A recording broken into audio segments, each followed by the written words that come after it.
Students, आज के इस वीडियो में हम क्लास 10th के चैप्टर 2 पॉलिनोमियल्स की चर्चा करने वाले हैं।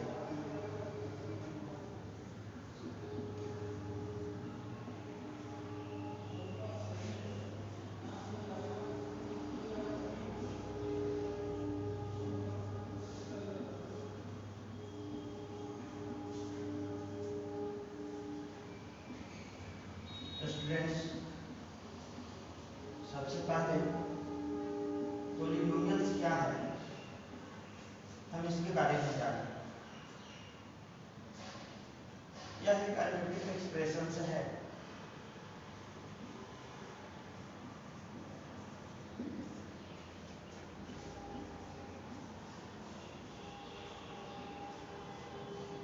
जिसे हम a0 plus a1x plus a2x square plus a3x3 plus dot dot an x to the power n के रूप में लिखते हैं, जहां an 0 के इक्वल नहीं होना चाहिए और a0, a1, a2, a3 dot dot an यह सभी कॉन्स्टेंट्स और कोई रियल नंबर्स आर कॉन्स्टेंट्स और real numbers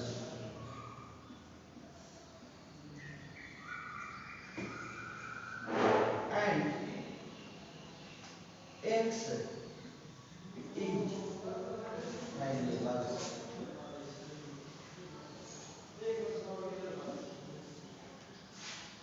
Polynomials, it is generally denoted as px or fx such that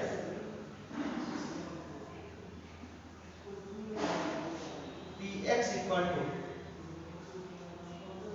3x plus 5, fx equal to 5x plus 1 is also called as polynomials in variables x।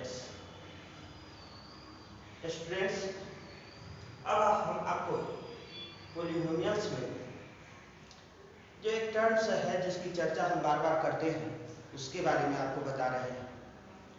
वो terms non negative integers हैं। Students, इस polynomials में non negative integers क्या है, अब हम इसकी चर्चा कर रहे हैं।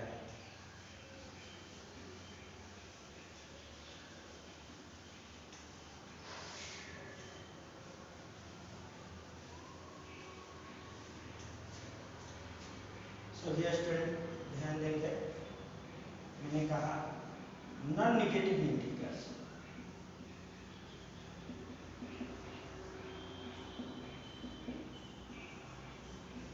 स्टूडेंट्स, पिछली कक्षा में भी आपने पॉलिनोमियल्स के बारे में सुना है और पढ़ा भी। आपको वहाँ पॉलिनोमियल्स के कई एग्जांपल्स और क्वेश्चंस मिले हैं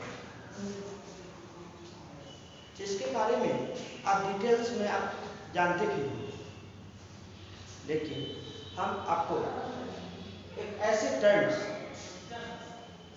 के बारे में अभी बताने जा रहे हैं जो इस पॉलिनोमियल्स बहुत ही इंपॉर्टेंट नॉन नेगेटिव इंटीजर्स जब कभी भी चर्चा में आए पोलिनोमियल्स में, तो हमें ध्यान रखना पड़ता है कि जितने भी पोलिनोमियल्स के फॉर्म बने हुए हैं, जितने भी एक्सप्रेशंस है पोलिनोमियल के, वो सभी एक्सप्रेशंस नॉन नेगेटिव इंटीजर्स के रूप में ही लिखे गए हैं। यदि पोलिनोमियल्स में हम px equal to 3x plus 5, fx equal to 5x plus 1 जैसे एग्जाम्पल्स की यदि चर्चा करें, तो ये सभी नॉन नेगेटिव इंटीजर्स हैं। तो मैंने कहा कि पोलिनोमियल्स में जो कुछ भी एग्जाम्पल्स या क्वेश्चन में हमें मिलते हैं, जो पोलिनोमियल है, जो पोलिनोमियल्स होगा वह नॉन नेगेटिव इंटीजर्स ही होगा। अब कुछ ऐसे भी इंटीजर्स एक्सप्रेशंस के रूप में पोलिनोमियल्स में आते हैं जो पोलिनोमियल्स इसके आने पर होता ही नहीं। वो है यदि हम px equal to 5x square plus root x यदि लिखते हैं, तो यह पोलिनोमियल्स है ही नहीं। क्यों नहीं? क्योंकि इसमें आप कहेंगे कि रूट के अंदर x है। यदि वेरिएबल्स रूट के अंदर आ जाए तो यह पोलिनोमियल्स नहीं कहलाएगा। दूसरी बात, px equal to 3x plus 1/x और px equal to 3x plus x to the power -1 के फॉर्म में पोलिनोमियल्स लिखा हुआ है, तो यह भी पोलिनोमियल्स है ही नहीं। क्यों नहीं है? क्योंकि यहाँ पर वेरिएबल्स 1/y के रूप में लिखा हुआ है। या यही सेम चीज आप यहाँ भी देख रहे हैं, जो पोलिनोमियल्स हमने यहाँ लिखा है वही पोलिनोमियल्स यहाँ है। 1/x को हम x टू द पावर -1 भी लिख सकते हैं। तो पहले मैंने कहा कि रूट अंडर x वाला है, यानी वेरिएबल रूट के अंदर है तो पोलिनोमियल्स नहीं होगा। दूसरे जगह पर हमने चर्चा की कि 1/x या x टू द पावर -1 यदि पोलिनोमियल्स के एक्सप्रेशंस में किसी टर्म के रूप में है तो यह भी पोलिनोमियल्स नहीं होगा। फिर तीसरे कंडीशन की चर्चा कर रहे हैं, यदि यही px equal to 5x plus x to the power 3/2 के रूप में है, तो यहाँ वेरिएबल का जो पावर है वह फ्रैक्शन या एक रेशनल नंबर है। यदि वेरिएबल का पावर फ्रैक्शन या रेशनल नंबर उसके एक्सप्रेशंस के किसी भी टर्म्स में हो तो यह भी पोलिनोमियल्स नहीं होगा। यानी ये सभी नॉन नेगेटिव इंटीजर्स नहीं है, और जो नॉन नेगेटिव इंटीजर्स होते हैं वही पोलिनोमियल्स है। तो स्टूडेंट्स, अभी मैंने आपको बताया नॉन नेगेटिव इंटीजर्स के बारे में कि कौन कौन से टर्म्स पोलिनोमियल्स के एक्सप्रेशंस में नॉन नेगेटिव इंटीजर्स का है और कौन कौन सा टर्म नॉन नेगेटिव इंटीजर नहीं है। याद रखिए, जो नॉन नेगेटिव इंटीजर्स नहीं है वह एक्सप्रेशंस पोलिनोमियल्स नहीं है। जैसा कि आप यहाँ देख रहे हैं कि ये सभी नॉन नेगेटिव इंटीजर्स है, तो जो नॉन नेगेटिव इंटीजर्स है उसके बारे में मैंने कहा कि वह पोलिनोमियल्स है, और जो नॉन नेगेटिव इंटीजर्स नहीं है वह पोलिनोमियल्स भी नहीं। तो ध्यान रखें, ये सभी टर्म्स वेरिएबल रूट के अंदर हो, 1/y वेरिएबल्स लिखा हुआ रहे या वेरिएबल्स टू द पावर -1 लिखा हुआ रहे, और वेरिएबल्स में पावर फ्रैक्शन या रेशनल नंबर लिखा हुआ रहे, तो ये सभी नॉन नेगेटिव इंटीजर्स नहीं है।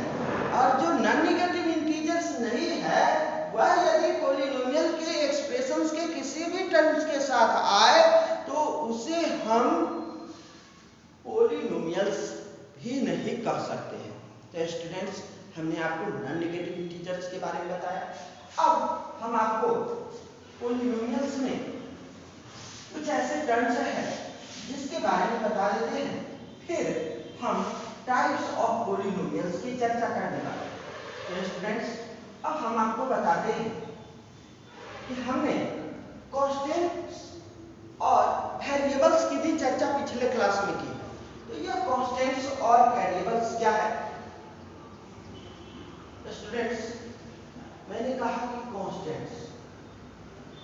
कांस्टेंट्स एक सिंबल जिसका न्यूमेरिकल वैल्यू फिक्स्ड होता है। कांस्टेंट्स क्वांटिटी को हम नोन क्वांटिटी भी कहते हैं, यानी जिसके बारे में हम जानते हैं वह कांस्टेंट्स है, और जिसके बारे में हम नहीं जानते हैं वह वेरिएबल्स है। वेरिएबल्स को अननोन कहेंगे और कांस्टेंट्स को नोन क्वांटिटी कहेंगे। तो स्टूडेंट्स यहाँ हम कांस्टेंट्स की चर्चा कर रहे हैं। A symbol whose numerical value is fixed is known as constants। अब एग्जाम्पल्स के लिए हम किसे कांस्टेंट्स कहते हैं? सबसे पहले हम नंबर की चर्चा यहाँ करते हैं। 1 2 3 4 डॉट, तो नंबर्स कांस्टेंट्स कहलाएंगे, इसके बारे में हम जानते भी हैं। और इस कांस्टेंट्स को हम न्यूमेरिक कांस्टेंट्स कहते हैं। क्या कांस्टेंट्स? न्यूमेरिक कांस्टेंट कहते हैं। ये ऐसे कांस्टेंट्स में आते हैं जिसका न्यूमेरिकल वैल्यू हमेशा फिक्स्ड होता है। स्टूडेंट्स हम आपको बता दें कि हम जब भी अपनी बुक के किसी भी एक्सरसाइज को खोले तो हम देखेंगे कि उसमें क्वेश्चंस लिखे हुए हैं और क्वेश्चंस का सीरियल नंबर, उस सीरियल नंबर से हमें यह पता चलता है कि कौन सा क्वेश्चन कितने नंबर पर। हम यदि उसी बुक के दूसरे एक्सरसाइज को खोले तो हम देखेंगे कि उसमें भी क्वेश्चंस लिखे गए हैं और क्वेश्चन का सीरियल नंबर है। हमने दोनों एक्सरसाइज में क्या देखा? हमने ये देखा कि दोनों एक्सरसाइज में सीरियल नंबर इसी न्यूमेरिक कांस्टेंट्स के रूप में लिखे गए हैं, 1 2 3 4 के रूप में ही लिखे गए हैं। लेकिन दोनों एक्सरसाइज में जो क्वेश्चन नंबर 1 है वो अलग है, क्वेश्चन नंबर 2 अलग है, क्वेश्चन नंबर 3 अलग है, क्वेश्चन नंबर 4 अलग है। इससे हमें यह पता चला कि ये तो नंबर दोनों ही एक्सरसाइज में थे लेकिन क्वेश्चन बदल गए। तो अब हम ये समझ पाए कि यह नंबर इसलिए दोनों एक्सरसाइज में सेम है क्योंकि इसका न्यूमेरिकल वैल्यू फिक्स्ड है, और जो बदले उसका न्यूमेरिकल वैल्यू फिक्स्ड नहीं है। वह पहले एक्सरसाइज में कुछ और था, दूसरे एक्सरसाइज में कुछ और है। तो अब हम उसे जो बदला हुआ है, जो क्वेश्चन दोनों एक्सरसाइज में बदले हुए हैं, उसे बदले हुए क्वेश्चन को हम क्या कहेंगे? वेरिएबल्स कहेंगे। अब हम न्यूमेरिक कांस्टेंट के बाद इसी का एक और कांस्टेंट्स का एग्जांपल देकर के आपको बताता हूँ, फिर हम चर्चा करेंगे उस वेरिएबल्स की। तो आपने देखा कि 1 2 3 4 5 ऐसे ये इनफाइनाइट कर जाएंगे, ठीक। और भी इसके बारे में जाने, क्या जीरो कांस्टेंट नहीं है? जीरो भी कांस्टेंट है, जीरो भी कांस्टेंट है। जीरो और इसके निगेटिव फॉर्म, नंबर्स के निगेटिव फॉर्म, यानी -1 -2 -3 -4, ये सभी निगेटिव रूप में, ये सभी कांस्टेंट्स के एग्जांपल्स हैं। स्टूडेंट्स हम इसे भी न्यूमेरिक कांस्टेंट्स ही कहते हैं। फिर हम कहीं क्वेश्चन की ही बात किए हैं, तो जब हम मल्टीपल चॉइस क्वेश्चन की बात करें तो उसमें इसके ऑप्शन के रूप में लिखा हुआ रहता है small a, small b, small c, small d, dot dot, इस तरह से small x, small y, small z, इस तरह से x y z तक लिखे हुए। स्टूडेंट्स यहाँ हम देख रहे हैं कि यह इंग्लिश अल्फाबेट के स्मॉल लेटर्स लिखे गए हैं, इसे भी हम कांस्टेंट्स में ही रखे हैं और इसका नाम हम अल्फा न्यूमेरिक कांस्टेंट्स का, ये अल्फा न्यूमेरिक कांस्टेंट्स हैं। इससे भी हम कांस्टेंट को इंडिकेट करते हैं। तो अब हम कभी-कभी क्वेश्चन पोलिनोमियल्स का ही लेते हैं। अब पोलिनोमियल्स 5x प्लस 3 है, या polynomials pa equal to 3a plus 4 लिखा है। तो क्या यह x कांस्टेंट है? क्या यह a कांस्टेंट है? नहीं स्टूडेंट्स, यही तो कंफ्यूजन है। यह x और a जो यहाँ लिखे गए हैं यह अब कांस्टेंट्स नहीं है, क्योंकि इस पोलिनोमियल्स का एक्सप्रेशन x के रूप में और इसके साथ हम कुछ न्यूमेरिक नंबर्स को देख रहे हैं, जैसे यहाँ 5 है, यहाँ 3 है। कभी कभी ऐसा भी आपको लिखा हुआ मिल सकता है px equal to ax plus b, तो पहचानना मुश्किल हो जाएगा, क्योंकि हमने तो a को भी कांस्टेंट ही कहा है, x को भी कांस्टेंट ही कहा है और b को भी कांस्टेंट। तो ध्यान रखेंगे कि जब यह एक्सप्रेशंस के रूप में हो तो कांस्टेंट्स का फॉर्म बदल जाता है। यहाँ पर a b को यदि हम कांस्टेंट्स कह रहे हैं तो इस पोलिनोमियल्स का जो यह एक्सप्रेशंस है यह x के रूप में है, और यहाँ इस बात पर यह डिपेंड कर रहा है कि एक्सप्रेशंस जिसके रूप में हो वेरिएबल्स वही होता है। जैसे कि यहाँ एक्सप्रेशंस या पोलिनोमियल्स x के रूप में है, इसलिए यहाँ वेरिएबल्स x होता है। यहाँ भी पोलिनोमियल x के रूप में है, यह एक्सप्रेशन x के रूप में है, तो इसमें वेरिएबल x होगा, 5 और 3 कांस्टेंट्स होंगे। फिर यहाँ इस एक्सप्रेशंस की बात की जाए तो यह एक्सप्रेशंस a के रूप में है, तो यहाँ a वेरिएबल्स होगा और 3 और 4 यहाँ लिखे हुए हैं जो कि कांस्टेंट्स है। तो कांस्टेंट्स में नंबर न्यूमेरिक कांस्टेंट्स या फिक्स्ड न्यूमेरिकल वैल्यू में कहीं भी होता है, इसलिए यह बदलता नहीं है और हम इसे न्यूमेरिक कांस्टेंट्स कहते हैं, इसके रूप में कोई परिवर्तन नहीं होता। लेकिन यह अल्फा न्यूमेरिक कांस्टेंट्स पोलिनोमियल्स पर डिपेंड करने लगता है। पोलिनोमियल्स का एक्सप्रेशन जिसके टर्म में होता है वही वेरिएबल्स है, अदरवाइज वह कांस्टेंट्स। जैसा कि आपने देखा कि यहाँ px equal to ax plus b लिखे तो पोलिनोमियल्स x के रूप में है या एक्सप्रेशंस x के टर्म में है, x के रूप में है, तो यहाँ पर वेरिएबल्स x है और a और b उसी अल्फा न्यूमेरिक कांस्टेंट्स का है जिसको हम कांस्टेंट्स कहते हैं। तो वेरिएबल और कांस्टेंट्स की चर्चा, कुछ हम वेरिएबल्स के बारे में और बात जाने तो उसके लिए हम आपको वेरिएबल्स की जरूरत है। अब हम वेरिएबल्स की चर्चा करने वाले हैं। सबसे पहले यह वेरिएबल्स होता क्या है? हमने जो अभी कांस्टेंट्स के बारे में जाना है, ठीक इसी प्रकार यह वेरिएबल्स जिसको हमने कहा है कि यह अननोन क्वांटिटी, तो अननोन क्वांटिटी को हम डिफाइन जब करते हैं तो हम यहाँ लिखेंगे कि यह भी एक सिंबल है। इस सिंबल बोझ न्यूमेरिकल वैल्यू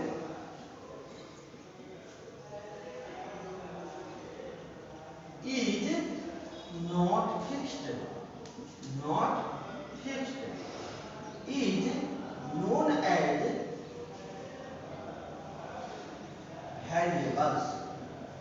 स्टूडेंट्स, जैसा कि हम इससे पहले जो पोलिनोमियल सब लिखे हुए थे उसी पोलिनोमियल्स के एग्जांपल से हम px equal to ax plus b लिखे, तो यहाँ हम पहले से भी जानते हैं कि यह पोलिनोमियल x के रूप में लिखा हुआ है, तो यहाँ इस एक्सप्रेशंस में वेरिएबल x है। a और b की बात की जाए तो यह कांस्टेंट है। इस बात को हमेशा ध्यान में रखेंगे, क्योंकि यही अब आगे हमें जरूरत भी पड़ने वाला है कि कौन कौन सा पोलिनोमियल्स के एक्सप्रेशंस में टर्म वेरिएबल्स के साथ हैं और कौन कौन से कांस्टेंट टर्म्स हैं। तो हम यहाँ पर देख रहे हैं कि x के साथ यह a है, तो यहाँ वेरिएबल क्योंकि एक्सप्रेशन x के रूप में है तो x वेरिएबल है। ए कांस्टेंट है, बी कांस्टेंट है। पॉलिनोमियल्स किसके रूप में लिखा हुआ है? एक्स के रूप में लिखा हुआ है। अब आगे हम आपको टाइप्स ऑफ पॉलिनोमियल्स के बारे में बताने वाले हैं। तो स्टूडेंट्स ध्यान रखें कि यह टाइप्स ऑफ पॉलिनोमियल्स हम आपको अपने अगले वीडियो में बताने वाले हैं। अगले वीडियो के लिए आप मेरा इंतजार करते रहें। इसका जो अगला वीडियो होगा इस पॉलिनोमियल चैप्टर का, वह वीडियो 2 से होगा। आप हमारे इस लेक्चर को YouTube के माध्यम से सुन रहे थे, देख रहे थे। आप यदि मेरे चैनल पर पहली बार हो तो चैनल को निश्चित रूप से सब्सक्राइब कर देंगे। सब्सक्राइब करते ही हमारे अगले चैनल वीडियोज का भी वीडियो के बारे में भी आपको पता चलता रहेगा। आज का क्लास मेरा यही समाप्त हुआ। हम फिर मिलेंगे आपसे अपने अगले वीडियो, अगले क्लास में। आज का क्लास समाप्त है।